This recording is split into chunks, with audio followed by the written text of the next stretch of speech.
인생의 밤은 누구에게나 찾아옵니다. 가진 자에게도 찾아오고 가지지 못한 자에게도 옵니다. 젊은 청년들에게도 찾아오고 연세가 드신 분들에게도 찾아옵니다. 심지어 하나님을 잘 섬기는 신실한 크리스찬의 삶에도 밤은 찾아옵니다. 왜냐하면 밤이라고 하는 것은 누구도 피할 수 없는 우리 삶의 현실이기 때문에 그렇습니다. 그러므로 중요한 것은 밤이 왔을 때 누구와 함께 그것을 통과하느냐가 더 중요합니다. 아무리 깊은 고난의 밤이라도 함께 갈 동력자가 있다면 우리는 그것을 넘어갈 수가 있습니다. 그러나 만일 아무도 함께 할 자가 없이 홀로 밤을 통과해야 한다면 그때는 절망입니다. 이런 의미에서 밤을 통과할 때 나를 붙들고 나를 도와줄 누군가를 만난다는 것은 대단히 중요한 것입니다. 우리가 혼자 힘으로 감당할 수 없는 너무나 척박한 밤의 현실을 맞았을 때 누가 내 곁에 함께 동행하면 가장 큰 힘이 될 수가 있을까요? 물론 사람들도 힘이 될 수가 있겠지만 궁극적으로는 하나님이십니다.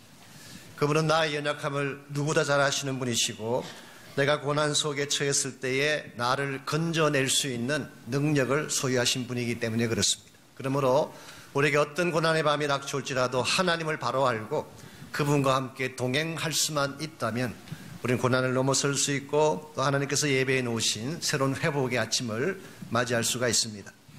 저희 교단의 총회가 지난 6월달 애리조나에 있는 피닉스에서 열렸습니다. 그때 목회자 사모님들의 모임에 강사로 오신 분이 케이 워렌이라고 하는 사모님이셨습니다. 이분은 아시겠지만 새들백 교회의 릭 워렌 목사님의 사모님이시죠. 이분이 강의 중에 약 4년 전인 2013년도에 세상을 떠난 자기 아들 매튜에 대한 이야기를 끄집어내셨습니다. 27살의 젊은 나이에 그것도 권총으로 자살함으로 생애를 마쳤습니다. 그 충격이 얼마나 컸겠습니까? 사랑하는 아들의 죽음 자체만으로도 감당하기 힘든 고통인데 스스로 목숨을 끊었어요. 그것도 목회자의 가정의 자녀가 그랬다는 사실 앞에 그 충격과 아픔이라고 하는 것은 우리의 상상을 초월하는 것입니다. 더구나 가슴 아픈 사실은 이 매튜는 태어날 때부터 멘탈 디펙트를 가지고 정신적인 결함을 가지고 태어났습니다. 그래서 극심한 디프레션으로 고통을 당했고 사람들과 잘 어울리지를 못하고 일평생을 아파하고 힘들어하다가 결국 스스로 목숨을 끊은 것입니다. 부모된 자들은 다 압니다. 일평생 고통 가운데 사는 아들을 보는 아픔이 얼마나 큰지를. 엄마들은 다 알고 있습니다. 사랑하는 자식을 먼저 떠나보내는 페인이 얼마나 고통스러운지를. 케이 워렌 사모님의 케이스도 예외가 아니었습니다. 엄청난 고통과 슬픔의 중압감 속에서 신음을 토해내며 밤잠을 이루지 못했습니다. 릭 워렌 목사님은 4개월 동안 설교를 못할 정도로 고통 가운데 처했습니다. 그럼에도 불구하고 이 고통의 밤을 이겨낼 수 있었던 유일한 이유, 그것은 바로 인생의 밤에 찾아온 주님 때문이었다고 고백을 하셨어요. 그분이 수많은 목회자 사모님들이 계신 그 자리에서 눈물을 글썽이며 고백한 것이 다음과 같은 내용입니다. 주님께서 다가오셔서 That's okay 라고 말씀하실 때까지 나는 깨어진 가슴으로 살아야 했습니다. I've lived with a broken heart until the day Jesus came to me and said, That's okay. That's okay, Kay, to walk through life with the tears in your eyes or smiles on your face. 너의 눈에 눈물을 가득 담고 살아가든 너의 얼굴에 웃음을 가득 담고 살아가든 As long as I am still your God. 내가 여전히 너의 하나님이라는 사실을 분명히 믿기만 한다면 You can go through the life. 인생을 통과해 갈 수 있다는 고백을 했습니다. 사실 우리에게 주어진 고통 힘든 것이긴 하지만 고통 그 자체가 진정한 문제는 아닙니다. 우리 인생 속에 갑자기 찾아온 밤 두렵긴 하지만 밤 자체가 진정한 문제는 아닙니다. 이 밤을 누구와 함께 가느냐가 진정한 문제입니다. 여러분들은 밤을 통과할 때 함께 갈 동행자를 만나셨는지, 어제 어둠캄캄한 이 인생의 길을 걸어가시면서 혼자 걷고 계시진 않는지, 우리 모두에게는 밤을 함께 통과할 하나님이 필요합니다. 이 하나님이 우리와 함께 동행하셔서 우리와 함께 길을 가신다면 어떤 역사들이 일어날 수가 있을까요? 이 하나님 우리에게 어떠한 축복을 준비하셨다가 이 밤을 통과할 수 있도록 우리를 도우실까요? 오늘 같이 봉독한 이 본문의 말씀을 통해서 이것을 함께 나누어 보려고 합니다. 오늘 같이 읽은 본문에 보시면은 민족이 당할 처참한 고난의 밤을 바라보면서 충격에 빠졌던 다니엘의 모습이 기록되어져 있습니다. 오늘 주신 이 말씀은 지난주에 이어서 지난주에 우리가 다루었던 그 두 번째 몫이 그 환상에 대한 구체적인 해석을 우리에게 소개를 하고 있습니다. 특별히 9절 말씀에 소개된 작은 뿔에 대한 내용이 메인 포커스라고 할 수가 있습니다. 지난주에 잠깐 말씀을 드린 것처럼 알렉산더 대왕이 세상을 떠난 후에 헬라 제국이 4등분으로 나누어졌습니다. 그리고 시리아 지역에 세워진 왕조가 셀루시드 왕조라고 하는 왕조가 세워졌죠. 그리고 그 셀루시드 왕조에서 등장한 사악한 왕이 엔티오커스 4세라고 하는 왕이었습니다. 오늘 본문에서는 이것을 작은 뿔이라고 그렇게 표현을 했습니다. 이 작은 뿔인 엔티오커스 4세가 장차 유다 민족에게 어떤 참혹한 일을 행할 것인가, 이것이 오늘 하나님이 다니엘에게 주신 환상의 내용인데, 우리 잠깐 27절로 가셔서 이 환상을 본 다니엘의 반응을 먼저 한번 보시면 좋겠습니다. 27절 말씀, 이에 나 다니엘이 지쳐서 여러 날 앓다가 일어나서 왕의 일을 보았느니라. 내가 그 환상으로 말미암아 놀랐고 그 뜻을 깨닫는 사람도 없었느니라. 여기 보게 되면 다니엘이 지쳐서 여러 날을 앓았다고 그렇게 기록합니다. 여기 지쳤다는 이 표현은 단순히 피곤하다 그런 뜻이 아닙니다. 영어 번역을 보시면 I was worn out, 기진맥진했다. 모든 진이 다 빠졌다. 엄청난 중압감 가운데서 눌린 상태에서 모든 진이 다 빠져버린 상태. 그래서 그는 며칠 동안을 일을 못할 정도로 신음소리를 내며 아픔 가운데 처했던 것입니다. 왜 다니엘이 이와 같이 모든 진이 다 빠지고 아파서 드러누울 정도의 고통을 당했을까요? 오늘 27절 하반부에는 그 환상으로 말미암아 놀랐기 때문이라고 했어요. 우리말 번역은 놀랐다라고 번역을 했지만 실제 그보다 훨씬 더 강한 단어입니다. I was shocked, 충격받았다는 뜻이에요. 혹은 appalled, astonished by the vision. 지금 다니엘이 보았던 그 환상 때문에 그가 충격을 받고 놀란바 되어지고, 그래서 기진하고 쓰러질 지경까지 갔다는 것입니다. 도대체 다니엘이 보았던 환상의 내용이 무엇이길래 이처럼 그를 충격받게 했을까요?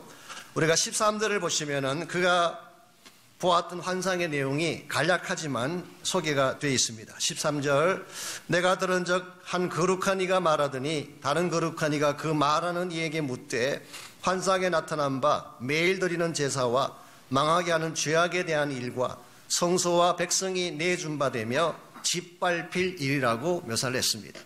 여기에서 거룩한 이의 대화는 천사들의 대화를 의미할 것입니다. 그들의 대화하는 가운데에 장차 작은 뿔로 올 엔티오코스 4세가 할 일들을 거기에서 나열을 했습니다. 제사를 폐지하는 것, 그리고 망하게 하는 죄악. 이 망하게 한다는 이 뜻이 desolation of the sanctuary, 하나님의 성전을 더럽히는 것을 말합니다. 백성들을 짓밟도록 내어주는 것. 그래서 엔티오코스 4세가 났을 때에 유다 민족이 참혹한 핍박을 받았습니다. 제가 조금 더 구체적으로 정리해드리자면 이 엔티오코스 4세는 유대 종교를 말살하기 위해서 유대인의 가슴에서 하나님이라고 하는 단어를 철저하게 지워버리기 위해서 할 수 없을 정도의 극심한 조치를 취했어요. 그러나 먼저 번제단을 없애버리고 그 자리에 제우스 신상을 세웠습니다. 하나님의 거룩한 처소인 성소와 지성소로 들어가서 돼지 피를 성소에 뿌렸어요. 이것은 의도적으로 하나님의 성전을 회파하기 위한 행동이었습니다. 성전이라고 하는 것은 그 당시 유대인 영성의 중심이었습니다. 그러므로 성전을 회파해버리면 유대 영성의 중심부가 사라진다는 사실을 알고 해서는 안 될 끔찍한 이런 일을 한 것입니다. 이러면서 오늘날도 예배가 얼마나 중요한지 아세요? 여러분은 그냥 매주마다 오기 때문에 가볍게 습관적으로 생각할지 모르지만 예배가 여러분의 영성을 지킵니다. 하나님을 만나는 것이 그처럼 중요한 것입니다. 그런데 이 안티오코스 4세는 이 성전을 회파시켜 버림으로 그들 영성의 중심부를 사라지게 했어요. 뿐만 아니라 성경 사본을 불태워버리고 안식일을 폐지하고 할례를 금지시켰습니다. 그 대신 모든 유다 백성에게 돼지 고기를 강요하고 전국의 곳곳에 우상의 제단을 세운 후에 강제적으로 그 제단에 제사를 드리게 했습니다. 그리고 만일의 경우 이것을 어기는 자들은 가차없이 처단을 했습니다. 메카비라고 하는 외경에 보게 되면 이런 일화가 기록되어 있습니다.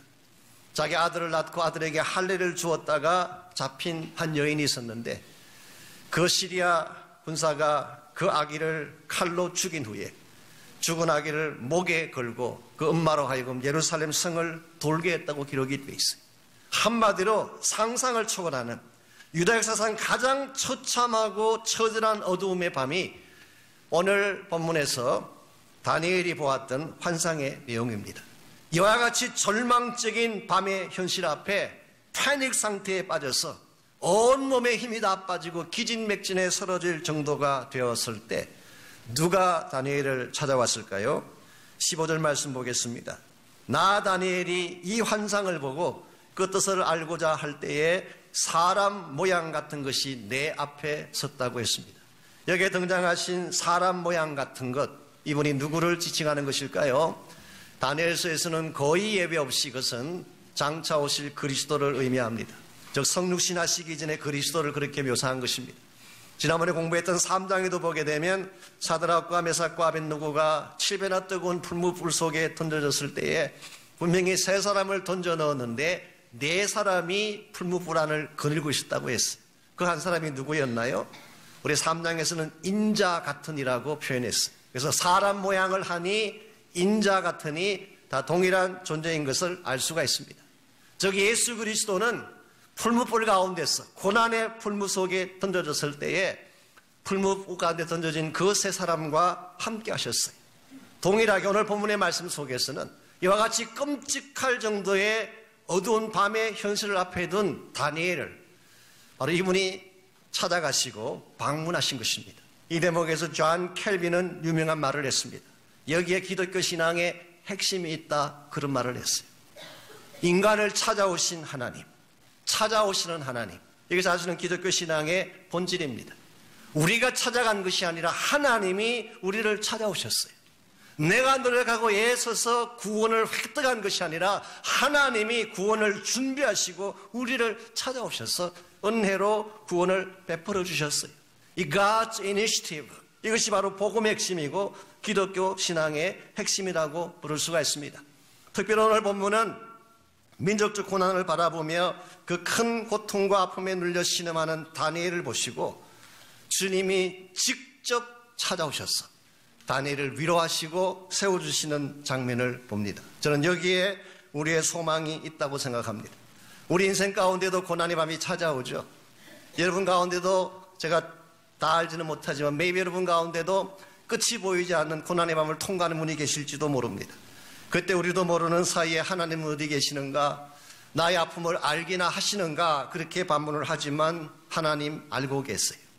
고난 나간 여러분을 보고 계세요. 그리고 때가 되면 여러분에게 찾아오십니다. 그 좋은 예가 마가복음 6장 48절에 소개되어 있습니다.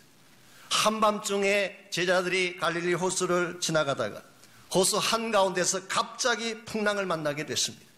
집채만큼 큰 파도가 그들을 향하여 몰려올 때에 그들은 힘겹게 노를 짓고 있었습니다. 그런데 성경은 어떻게 묘사하고 있는지 아십니까? 한밤중에 갈릴리 호수 한가운데서 힘겹게 노를 짓는 이 제자들을 예수님께서 산 위에서 보시고 그들이 힘겹게 노 짓는 것을 보시고 그리고 그 칠흑 같은 밤을 뚫고 그 산더미 같은 파도를 통과해서 그들을 찾아오셔서 건져내셨다고 기록하고 있습니다. 이 동일한 이 예수님이 오늘 여러분과 저의 삶에도 찾아오시는 줄 믿습니다. 우리가 당하는 고통의 정도가 어떠할지라도 나를 향하여 공격하고 있는 어둠의 권세가 어느 정도일지라도 주님은 우리를 그냥 내버려 두시지 않으시고 찾아오십니다. 그리고 우리가 이 어둠을 이길 수 있는 적절한 조치를 반드시 취해 주십니다. 밤을 만난 여러분과 저에게 하나님께서 방문하시게 되면 어떤 조치를 취해 주실까요? 오늘 본문에 보시게 되면 세 가지 동사로 그것을 표현하고 있습니다. He speaks, 말씀하세요. 두 번째는 He touches, 만져주십니다. 그 세 번째로 He breaks, 깨뜨려 주시고 뚫어 주세요. 제일 첫 번째로 우리에게 찾아오시는 그 하나님은 말씀을 통해 우리 인생의 밤을 다루어 주십니다. He speaks, 말씀하시는 주님.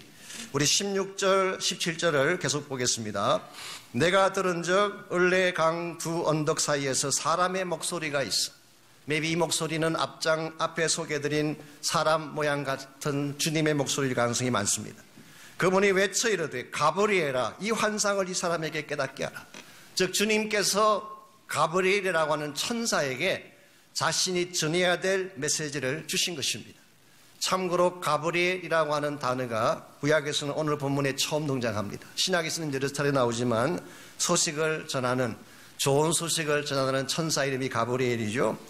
그래서 이 가브리엘에게 이 환상을 이 사람에게 깨닫게 하라 그렇게 분부하셨더니 17절 그가 내가 선 곳으로 나왔는데 그가 나올 때에 내가 두려워 얼굴을 땅에 대고 엎드리매 그가 내가 이르되 인자야 깨달아 알라 이 환상은 정한 때 끝에 관한 것이니라 그렇게 말씀해 주셨어요.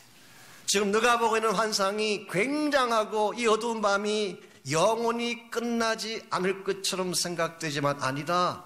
내가 정해놓은 때가 있다. 끝이 있다. 이 말씀을 하셨어요. 여기서 정한 때의 끝이라고 하는 것은 maybe 아마 궁극적으로는 인류 역사의 종말을 의미할 수 있습니다. 우리 역사는 끝이 있어요. 알고 계시죠? 우리 인간의 히스토리는 시작과 함께 끝이라고 하는 것이 있습니다. maybe 그것을 의미할 수도 있고 오늘 본문의 좀 직접적인 컨텍스트로는 지금 다니엘이 보고 있는 이 엄청난 환난과 고난의 밤이 하나님이 정해놓은 때가 있고 끝이 있음을 말씀하신 케이스라고 볼 수 있어요. 이것은 우리 모두에게 큰 위로가 아닐 수 없습니다. 아무리 터널이 길어도 끝이 있다는 것을 알 때 우리는 포기하지 않습니다. 희망을 안고 끝까지 나아갈 수 있는 것이죠. 여러분에게 시련이 있을지라도 포기하지 않아야 될 이유는 하나님의 때가 되면 그 모든 것이 끝날 것이기 때문에. 느부갓네살 왕이 그처럼 득세했지만 그도 끝나는 날이 있었어요. 벨사살 왕이 그처럼 교만했지만 그의 삶도 끝나는 때가 있었어요. 오늘 본문에 등장하고 있는 엔티오코스 4세도 마찬가지입니다. 그가 그렇게 난폭한 행보를 계속할 줄 알았지만 하나님이 정해 놓으신 정한 때가 있었어요.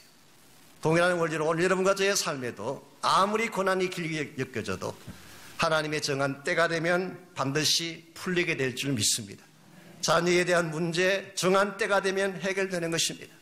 신분 때문에 힘들어하시는 여러분들 하나님의 정한 때가 되면 풀리게 될 줄 믿습니다. 질병이나 가난이나 우리에게 주는 어떠한 고통일지라도 하나님의 정한 때가 되면 반드시 이루어질 것이기 때문에 우리는 포기할 이유가 없고 스탑할 이유가 없는 것입니다. 제가 지난주에 잠깐 소개해드렸지만 리가렌 목사님이 설교 중에 그런 말씀하셨어요. Delay doesn't mean denial. 연기한다고 하는 것은 denial, 부인하는 것, 안 된다고 말하는 것과 다르대요. 하나님께서 가끔 우리가 기도했을 때에 즉각 응답하지 않고 딜레이 하실 때가 있어요. 하나님이 연기하시는 것은 denial이 아닙니다. 하나님의 정한 때가 되면 주시려고 기다리시는 거예요. 그러므로 여러분 가운데에 남편을 위해 자녀를 위해 여러분의 미래를 위해 기도하시다가 아직도 성취되지 않았기 때문에 포기하든지 중단하기를 원하는 분이 있다면 절대 포기하지 마십시오. 하나님의 때가 차면 반드시 이루어질 것이기 때문에 이와 같이 하나님은 인생의 밤을 통과하는 여러분과 저에게 정한 때가 있음을 말씀하실 뿐만 아니라 두 번째로 우리를 만져주십니다. He touches us. 하나님은 우리를 만져주심으로 우리 밤의 문제를 다루어 주십니다. 18절 말씀 계속 봅니다. 그가 내게 말할 때에 내가 얼굴을 땅에 대고 엎드려 깊이 잠들매 그가 나를 어루만져서 일으켜 세우며 그랬어요. 땅에 얼굴을 대고 엎드려서 깊이 잠을 자게 되었다. 이게 어떤 상태를 묘사한 것일까요? 어떤 성경 주석가는 그렇게 해석을 했습니다. 이것은 천사 가브리엘이라는 경외감 때문에 땅에 머리를 숙인 케이스다. 실제로 천사 가브리엘은 하나님 말씀을 전달하는 천사였기 때문에 가브리엘 자체보다도 그가 전달하는 하나님의 메시지가 너무나 중요하기 때문에 그 앞에 무릎 꿇고 경외감에서 엎드릴 수 있습니다. 그런데 그 뒤에 나오는 깊이 잠들었다는 표현이 경외감에서 엎드렸다는 것하고 좀 덜 맞는 것 같아요. 진짜 두렵고 떨리는 마음으로 엎드렸다면 땅에 코를 박고 잠을 잘 수가 있을까요? 와이프께서 준엄하게 말씀하시는데 깊이 코 박고 잠잘 남자가 있을까요? 그런 건 상상할 수가 없습니다. 감히 부인이 이야기하는데 어디 코를 박고 잠을 잘 수가 있겠어요? 그러면 오늘 이 말씀 속에서 강조하는 그가 땅에 엎드려서 잠들었다고 하는 것은 이것은 경외감도 의미할 수가 있겠지만 더 정확하게 말하면 지쳐서 쓰러진 것입니다. 기진맥진해서 쓰러진 것입니다. 그래서 New Living Translation에서는 fainted, 그가 혼절했다, tired and worn out, 지치고 지쳐서 쓰러졌다. 이미자 씨가 불렀던 노래 가사처럼 그리움에 지쳐서 울다 지쳐서 꽃잎은 빨갛게 멍이 들어서 그 케이스예요. 너무너무 울다 보니까 지쳐서 쓰러져 울다 보니까 온 몸과 마음이 뻘겋게 멍이 드는 케이스. 이게 오늘 본문에 기록된 이 다니엘의 모습이라고 할 수가 있습니다. 이와 같이 원아웃되고 페인티드 되어지고 다시는 일어날 기력조차 없이 쓰러져 무너져 있을 때에 누가 다니엘을 찾아오셨을까요? 바로 그분이 찾아오셔서 나를 어루만져 일으켜 세워주셨다. He touched me and raised me up. 그분이 오셔서 나를 만져주시고 나를 일으켜 세워주셨다. 이것이 고난의 밤을 통과하는 우리에게 하나님께서 찾아오셔서 행하시는 일입니다. 여러분 가운데 너무 힘들고 지쳤기 때문에 포기하려고 하는 분이 계실지 모르지만 하나님께 나가시기 바랍니다. 그분은 여러분을 만질 수 있어요. 타치하십니다. 깨어지고 부서진 나의 마음을 그분이 만져주세요.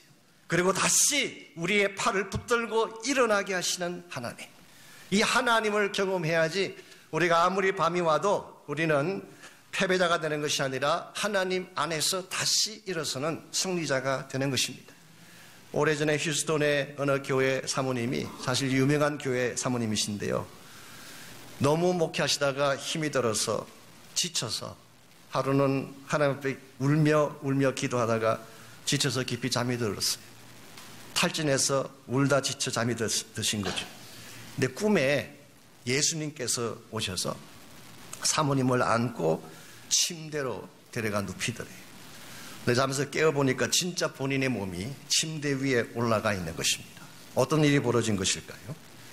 실제로는 목사님이 지쳐 쓰러진 사모님을 보고 사모님을 안아서 침대까지 옮겨 놓은 것입니다. 남편이 이 정도는 돼야 되지 않겠습니까? 남편의 품이 예수님 품같이 느껴져야지 늘 아내 가슴이 못 찌르나고 그래서 되겠어요? 정말 아내가 힘들어할 때에 예수님의 품 같은 역할을 하는 남편. 그래서 힘들고 지칠 때에 안아서 옮길 수 있는 이런 마음이 있어야지. maybe 우리 인간 남편은 그렇게 못할지 모르지만 예수님은 지금도 그렇게 하세요. 여러분이 아무리 지치고 피곤해서 쓰러져도 여러분을 다시 안아 일으킬 수 있는 분, 바로 이분이 우리를 사랑하시는 하나님이십니다. 이런 면에서 아무리 피곤하고 힘들어도 여러분 스스로 홀로 울고만 있지 말고 주님께로 나아가시기를 바랍니다. 그분의 품 안에서 기도하고 하나님을 부르시기를 바랍니다. 그때 하나님께서 우리의 마음도 만져주시고 우리에게 에너지도 공급해 주셔서 일어나게 하시는 것이죠. 마지막 세 번째로 하나님이 우리 가운데 찾아오시며 하시는 일이 뚫으심의 역사입니다. 뚫으심을 통해 밤을 다루시는 하나님. 하나님은 단순히 말씀만 하는 분이 아닙니다. That's okay라고 말씀을 하시는 분이 아니고 하나님은 단순히 위로만 하시는 분, 그저 어루만지는 것으로 끝나는 분이 아니라 실제로 밤의 문제를 브레이크하세요. 밤의 문제를 뚫어서 빛의 축제를 주시는 하나님. 이게 바로 오늘 본문에 묘사된 하나님입니다. 25절 말씀 잠깐 보겠습니다. 25절 말씀 보게 되면 그 잔혹했던 안티오코스 4세, 아마 궁극적으로는 적그리스도를 아마 예표한다고 말할 수가 있는데요. 25절에 보게 되면 그의 마지막 운명이 이렇게 기록되어 있습니다. 그가 꾀를 베풀어, 이 그는 안티오코스 4세를 말합니다. 작은 뿔. 그가 꾀를 베풀어 제 손으로 속임수를 행하고 마음에 스스로 컨치하며 또 평화로운 때에 많은 무리를 멸하며 또 스스로 서서 만왕의 왕을 대적할 것이나 그가 사람의 손으로 말미암지 아니하고 깨지리라. 그가 즉 적그리스도가 혹은 안티오코스 4세가 혹은 작은 뿔이 사람의 손으로 말미암지 아니하고 깨어지리라. 영어 번역 보시면 He will be broken. He will be destroyed. 완전히 깨어지고 산산조각 나는데 not by human power. 인간의 힘이 아닌, 그렇다면 누구의 힘일까요? 하나님의 divine power예요. 이것이 바로 적그리스도를 다루시는 하나님의 파워입니다. 사람의 손에 의해서가 아니라 우리 인간의 노력이나 힘에 의해서가 아니라 하나님께서 때가 되면 이 적그리스도를 부수어 주시고 브레이크 해 주시는 것. 실제로 여러분이 중간시대 역사를 보시면 이 중간시대라고 하는 것은 신약과 구약 사이를 우리가 일반적으로 중간시대 intertestamental period이라고 부릅니다. 그래서 두 테스트먼트 사이에 있는 기간이기 때문에 약 400년간의 기간인데요. 사실 그 400년간의 기간 동안에 많은 일들이 벌어졌어요. 특히 우리가 다니엘서를 공부하는데 다니엘서에 기록된 많은 사건들이 그때 일어난 것입니다. 오늘 본문의 케이스도 마찬가지인데요. 이 중간시대 역사를 보게 되면 하나님께서 특별한 방법으로 안티오코스 4세를 깨뜨려 주신 사실이 기록되어 있습니다. 물론 성경은 아니지만 제1, 제2 메카비스를 보시든지 아니면 유대 역사가인 조세푸스가 쓴 글을 보게 되면 이 부분이 상세하게 기록이 되어 있습니다. 안티오코스 4세가 중앙에서부터 사람들을 각지로 보내가지고 각 지역에 우상 숭배하는 제단을 만들고 우상 제사를 드리게 했어요. 그리고 드리는 것을 거부하는 자들은 가차없이 처형을 하던 그런 시대인데 모데인 지역에 마테티아스라고 하는 제사장이 있었습니다. 이분은 우상 숭배를 위해 만들어 놓은 제단을 박살내버리고 시리아 중앙에서 내려온 사신들을 칼로 찔러 죽여버리는 거예요. 자기 아들들을 데리고 산으로 도망을 쳤어요. 그때에 지난주 소개해드렸던 경건한 자들, 해시딤이라고 부르는 우리 제이 메카비스 14장 6절에 기록되어 있습니다. The pious ones, 경건한 자들. 그때 수많은 사람들이 우상 제물을 먹고 우상에게 제사를 드렸지만 그래도 끝까지 정결을 지키고 하나님을 믿었던 남은 자들. 사실은 이 사람들의 후예가 바리새인이 됩니다마는 이 사람들이 마테티아스에게 합류를 했습니다. 그리고 시리아를 대적해서 소위 말하는 반란을 일으킨 거예요. 리볼트가 일어난 것입니다. 그러나 본격적으로 반란이 시작된 것은 마테티아스 때가 아니라 그의 아들, 셋째 아들인 주다스라고 하는 사람에 의해서 본격적인 반란이 일어납니다. 이 주다스라고 하는 아들은 게리라 전의 명수예요. 전쟁을 굉장히 잘하는, 용감하고 용맹하고 스마트한, 그래서 수없이 많은 전쟁의 승리를 가져왔던 사람이 주다스라고 하는 셋째 아들이었어요. 그래서 나중에 붙여진 별명이 메카비라고 하는 별명이 붙여졌습니다. 그래서 주다스 메카비, 이걸 우리는 메카비안 리볼트, 메카비 반란이라고 부르고 있죠. 이 메카비라는 말의 뜻이 뭐냐고 하면 망치란 뜻입니다. 해머. Maybe 이 주다스가 가지고 있던 강력한 힘을 묘사한 것일 수가 있겠죠. 그러나 오늘날 유대인들의 전통에 의하면 그들은 좀 다르게 주장합니다. 이 메카비라는 이름의 출처가 출애굽기 15장 11절이라고 밝히고 있어요. 그게 보게 되면 여호와여 신중의 주와 같은 자 누구니까. 이것을 히브리 말로 옮겼을 때에 히브리 말의 첫 단어를 모아서 만든 것이 메카비래요. 미 카모카 벨렘 야훼라고 하는 이것의 첫 글자를 따서 만든 것이 메카비가 됐다고 합니다. Anyway, 이 주다스 메카비는 굉장한 능력을 가진 전투가였습니다. 그래서 그가 이끄는 군대가 주전 165년도에 엠마오 전투에서 시리아 군대를 격파하고 드디어 시리아 군사를 예루살렘에서 쫓아냈어요. 그리고 당당하게 예루살렘을 입성합니다. 주다스 메카비와 유대인들이 예루살렘 성을 입성했을 때에 제일 먼저 한 일이 뭘까요? 당연히 회파된 성전을 청결케 하는 것입니다. 제우스 신상을 제거해버리고 돼지피로 얼룩졌던 그 성소를 깨끗하게 씻어내고 그리고 하나님을 향한 번제 제단을 다시 세우고 성전을 거룩한 처소로 다시 만든 후에 하나님 앞에 그 성전을 봉헌해 드렸어요. 그것이 주전 164년 기슬러월 25일에 일어난 사건입니다. 기슬러월이라는 그것은 유대인들의 달력으로 9번째 달이고 요즘으로 바꾸게 되면 12월이 되는 것입니다. 그러므로 주전 164년 12월 25일 그들은 이 성전을 다시 청결케 한 후에 재봉헌을 했습니다. 이때 탈무드에 보게 되면 재미있는 일화가 기록되어 있습니다. 그들이 성전을 봉헌할 때에 성전 안에 있는 금초대에 불을 붙여야 되는데 불을 붙이려면 뭐가 필요해요? 오일이 필요합니다. 오일이 필요하죠. 기름이 필요하죠. 그때에 납타라고 하는 기름을 그들이 받습니다. 이 납타라는 기름이 뭐냐고 하면 이것은 느헤미야 시대 때부터 그들이 비밀스럽게 감추어왔던 퓨얼 오일이에요. 언젠가 될지는 모르지만 이 오일을 가지고 하나님의 성전에 불을 붙이기 위해서 신실한 자들이 몰래 감추어왔던 그 기름, 이게 납타라는 기름인데요. 그 기름은 하루치 분량밖에 없었습니다. 근데 그 기름을 가지고 금초대에 불을 붙였더니 8일 동안 끄지지 않고 타올랐어요. 이것을 그들은 기적이라고 부르고 있습니다. 이와 같이 하나님께서 새로운 성전을 하나님 앞에 데디케이트 하게 하실 뿐만 아니라 이와 같은 불이 꺼지지 않는 기적을 보여주셨기 때문에 이것을 계기로 그들은 새로운 절기 하나를 만들었습니다. 그 절기가 유명한 하누카라고 하는 절기가 된 것입니다. 요한복음 10장 22절에서는 수전절이라고 불려져 있고요. 영어 번역으로는 Dedication of the Temple, 성전 봉헌식이라 그렇게 부르기도 하고 많은 유대인들은 이것을 빛의 축제라고 부르기도 합니다. 왜냐하면 그 성전 안에 8개의 초에 불을 붙였기 때문에. 그래서 그들은 지금도 이 절기가 시작되면 하루에 1개씩 불을 붙여서 8일 동안 전체가 다 불이 붙도록 하는, 그러므로 이 하누카라는 절기, 수전절이라는 절기는 구약에 나오지 않아요.